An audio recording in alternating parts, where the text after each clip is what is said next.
Yung ating bike. Hello. Kay Sir Glynn. Hi there. Uli. Ako uli. So meron na naman tayong i-vlog. Oo. Tinesting lang yung CBR. Nasa lubong mo siguro. Kaibigan ko. Tinesting niya. Ito na yung 125. Ito yung NS 2020. Paglilinisin mo na naman ako.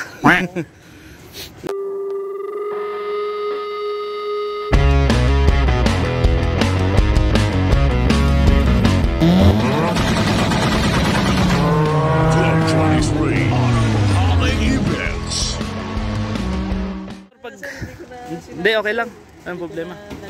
Lahat ng motor pagka binibili ko, minsan kung sinisipag, hinuhubaran ko, linilinis ko. Parang yung sniper. Oo. Para malinis. Tsaka ano, parang hilig ko na rin lang kasi. Ganun. Parang nangyayari lang, tagalinis lang ako ng buyer. Lilinisin ko lang, bibenta ko na sa kanila. Yung linis ko, mas presentable. Libre na yung linis ko, yun na yung ko. Kung papa-detail din nila. Ang detail ng ganito, 2,000 yata, 2,500. Tas kikita ka lang ng 2,500, 3,000. Di parang nagpa-detail lang sila. Parang nilinis ko lang. Sige nga, subukan mo. Konti lang naman ang dyan, kita. Hilig-hilig lang. Wow. Pero ikaw malaki kita. Yan siguro natin ibaba dito. Lalabas ba ito? Paglabas na. Kasi paglabas na lang. Sir Glynn, itong itong Mio ayos naman. Nakalabas yung Okay po yan. Ito pwedeng ibiyahe kagad. Kasi Gear oil. Ano na lang sir? FI cleaning. Naka-FI clean. Lagyan mo na lang ng mga unting tornilyo. Lalo na dito, nakalimutan mo lang. Ito lang. Ay ganun. Anong kulay ito? Violet sa... Okay. Sige. Ito siguro ang gamitin ko muna.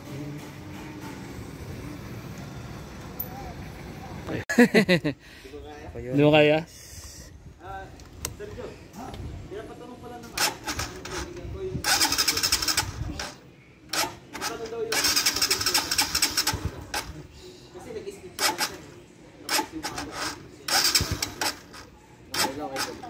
hindi nakarekta yan. May nakita battery ah.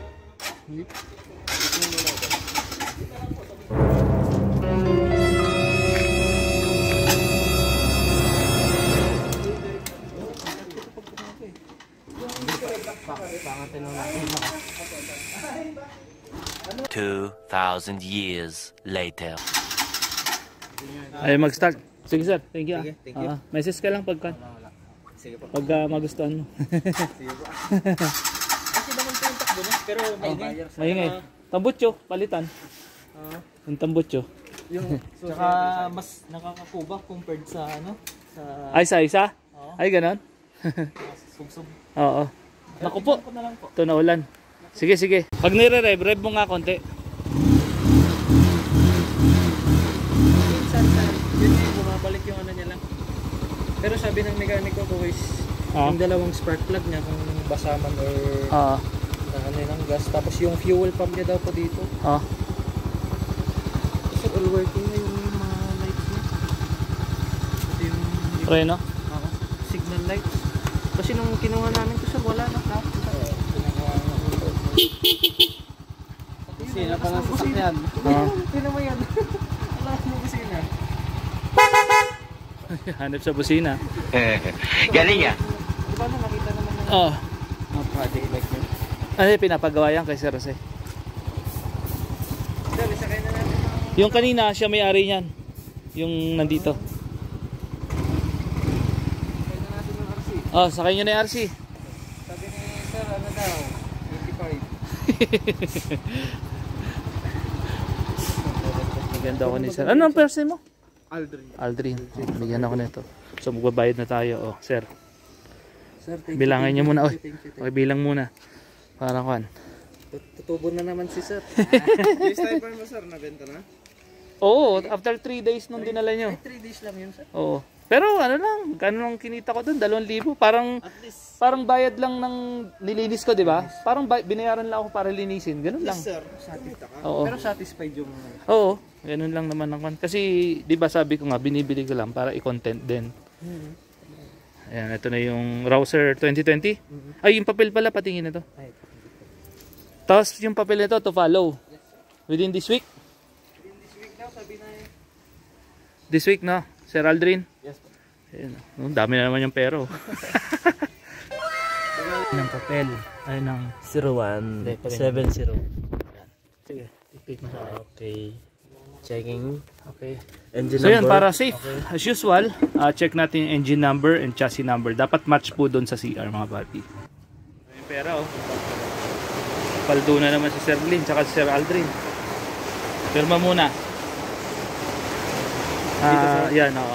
Ganun din sa kabila. Photocopy yan ha. Kitang kita. So ayun. Mag-acknowledge tayo kay Sir Glyn tsaka kay Sir Aldrin para legit yung ating bilihan. Para pag may problema, sagot nyo. Okay. Mio 125, Mio Soul I. Ito yung 2017-2018. 2020 Rouser 125 FI. Yan. So simulan natin linisin ng konti. Umuwi na sila Sir Glyn tsaka si Sir Aldrin. Simulan na tayo ng linis. Konting linis muna. Umulan eh bigla. Okay, so linis ng kaha.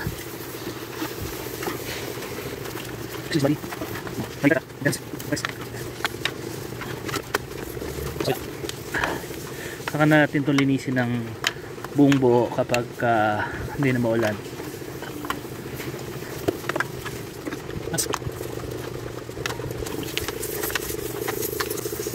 Stock up to.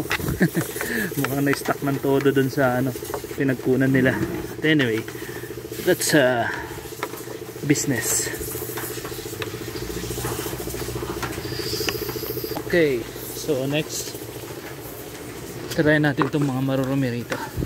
Yan, pinturahan uli natin to. Yung tambucho. Mga hindi nakaaya-aya.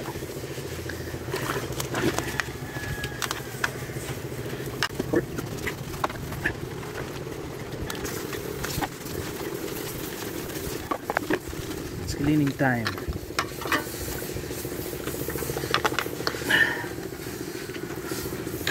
Grabe sa dumi ah.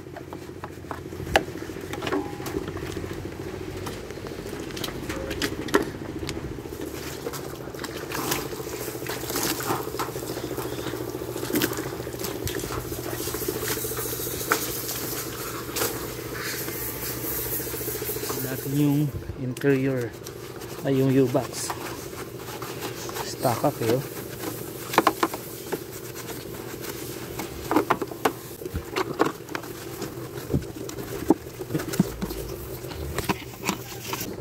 Ay, wala palang tubig.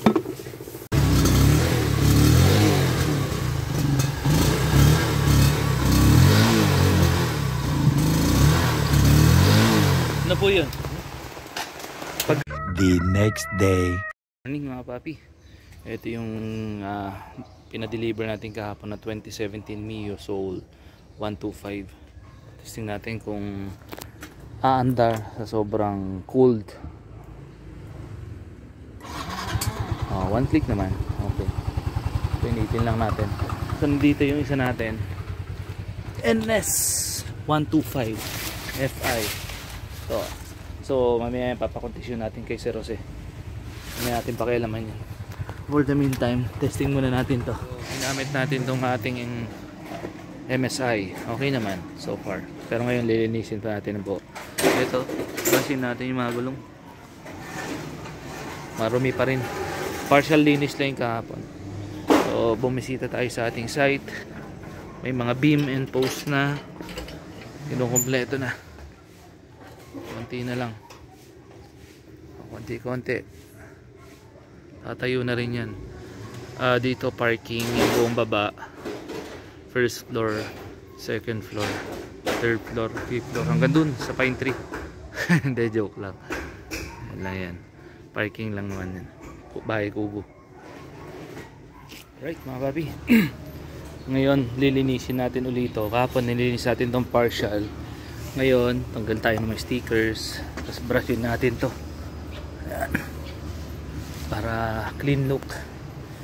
Itong stickers, ito, lisin natin. Huwag na itong mga carbon stickers. Okay na yan dyan.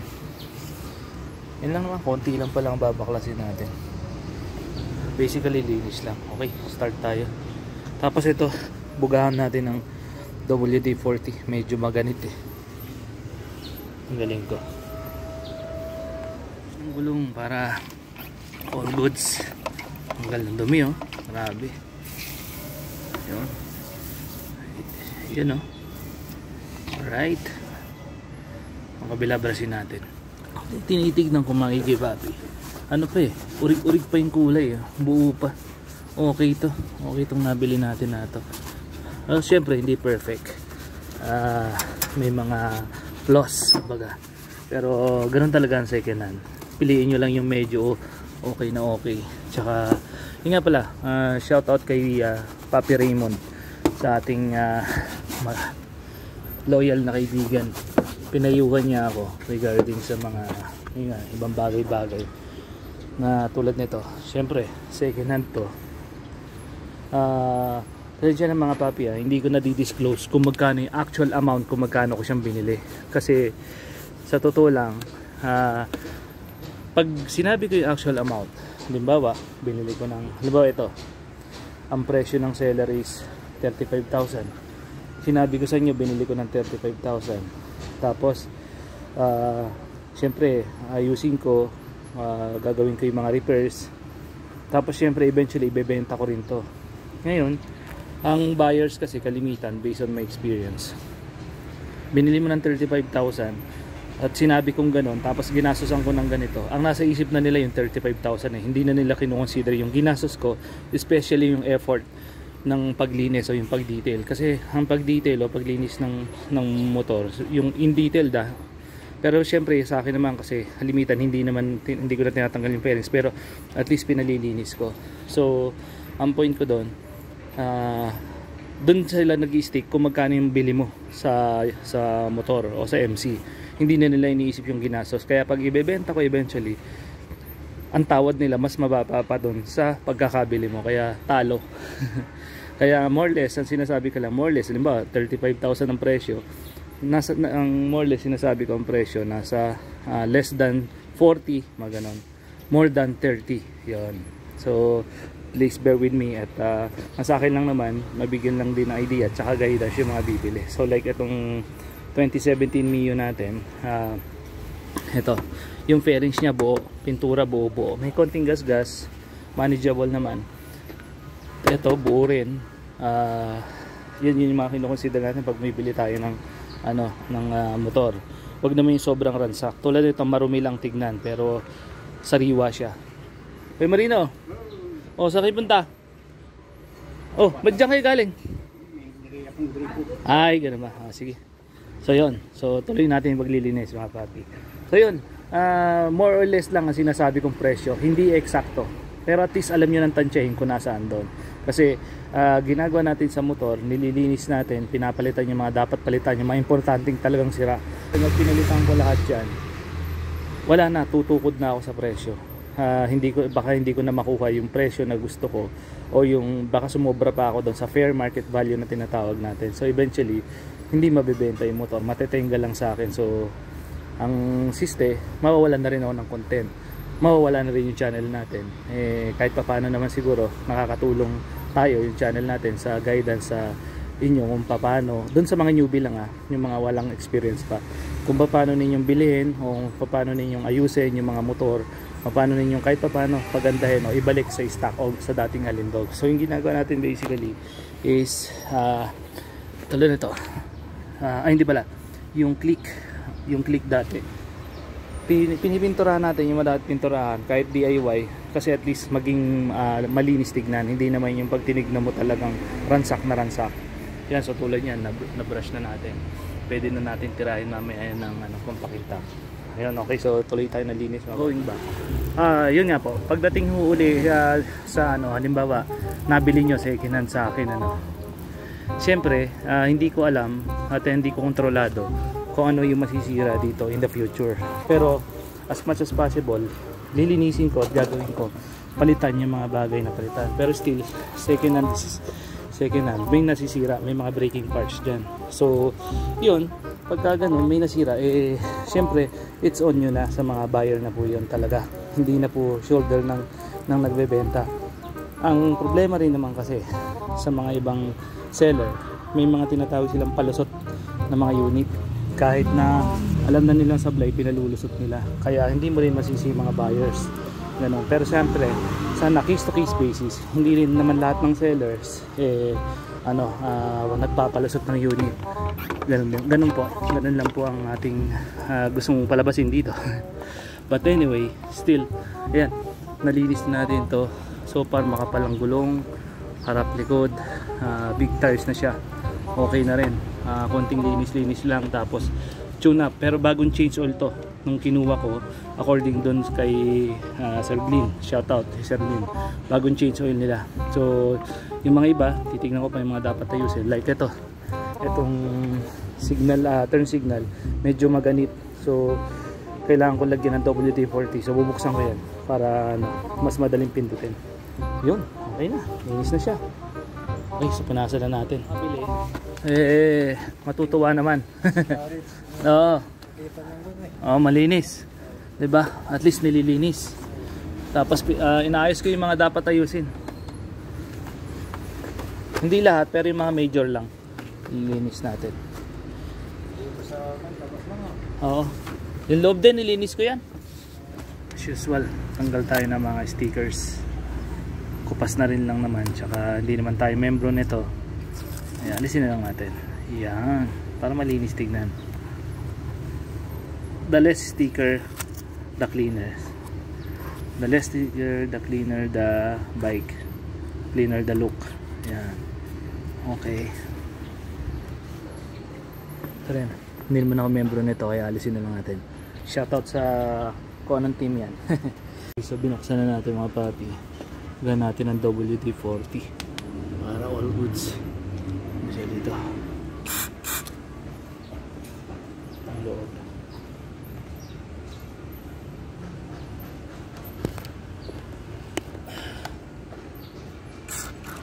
Yan, tapos pindot-pindotin natin para lumuwag.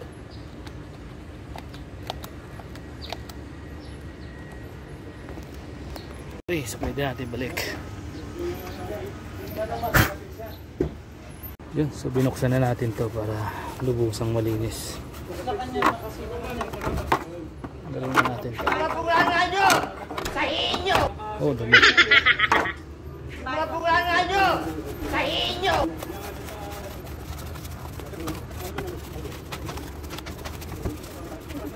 Wala nga papi, dagdag kaalaman na rin pala. Ito bombilya yan. Pag yung gauge niyo walang ilaw, walang bombilya, dito niyo lang papalitan. Yan. Okay. O bakit to nakahugot? Tingnan natin kung umiikot yan. Yeah. Taas natin. Linis na ng gauge natin, no? Parang bago na. Yun. Okay, para yung susunod na bibili naman o magmamayari, matutuwa. Malinis na siya. Hindi niya na kailangan linisin pa ulit. Diba? Yan. Yan yung perks ng pagka binibili natin tapos binibenta. At least nililinis. Diba? Yun. Okay, so pwede natin ibalik. All goods na yun. Sabit na natin lahat. Ito na lang. Yun, oh.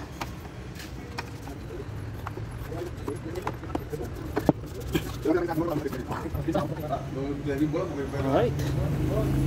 All goods na, all goods. Mga puganga nyo! Sa inyo! Kita mo pre. Mukha. Linis na. Yan, oh. Ito na rin yung gulong. Linis na. Diba? Kanina sobrang dumi yan. Tara. Mga puganga nyo! Sa inyo! Ito yung grab bar niya. Yun, oh. Linis na rin. So ito na nga papi yung nilinis natin kanina. Yung gulong niya linis na. Hinahanap ko pa yung grab bar para dito, kabit natin bukas. Tapos okay naman, all goods na.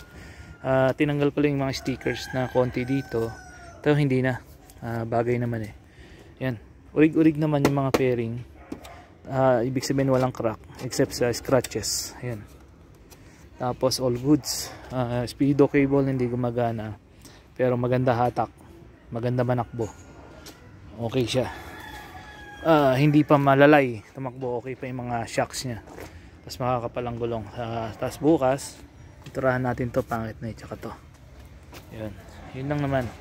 Tapos okay na yan para sumariwa ulit. Tapos i-buffing siguro natin para all goods. Yun. Okay, ito ba? Meron dito. Ito mukhang okay pa. Pag tinanggal ko may gas-gas. Ito may gas-gas. Subukan na lang natin tanggalin pala para mas okay. Pero malamang gas-gas na yan talaga. Okay, so bukas na lang. Maulan na naman. Next day. Tayo dito mga papi. Ang dumi. Linisin natin yung loob para all goods.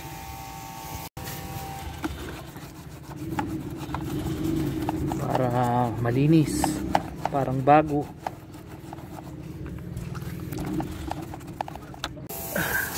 Yan o, dumi.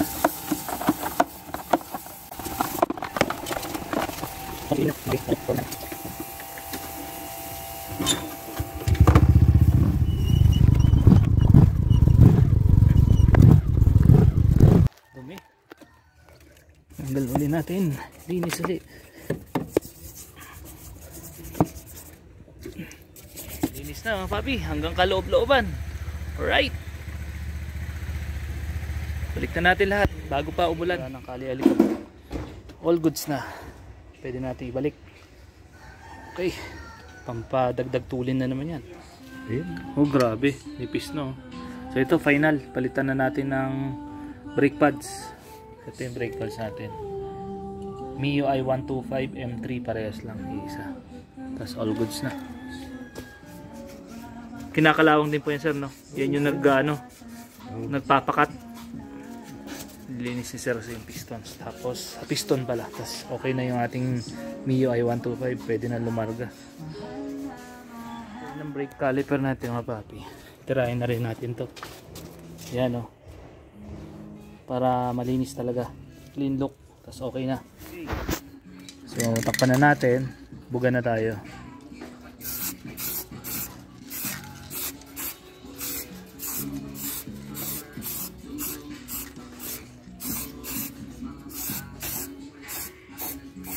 Yan no.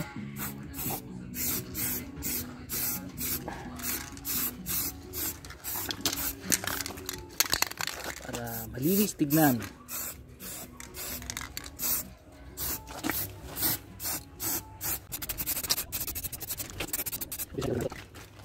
Itong muffler cover.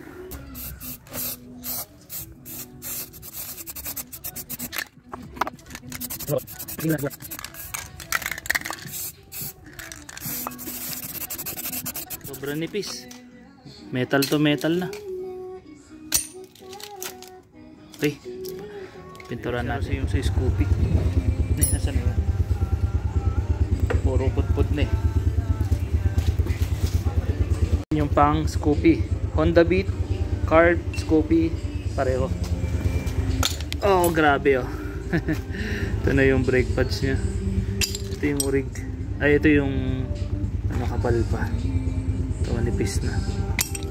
Pedal to metal. Buksan natin. So ito mga papi, pag bago pa ganyan kakapal. Pag luma na, yan na. Kaya kailangan na rin palitan talaga. Scoopy naman to.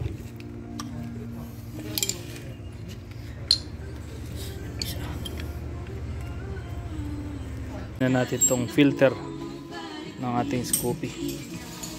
Dapat ang tornilyo, 1, 2, 3, 4. So mababaklas mo na siya pag natanggal yan. Yun o, medyo sinipag tayo ngayon kaya sinabay na natin palitan yung air filter ng ating Scoopy at brake pads para all goods lahat ng ating motor. So ito na yung pinagpalitan natin. Happy. So nakabit na rin dito sa Scoopy.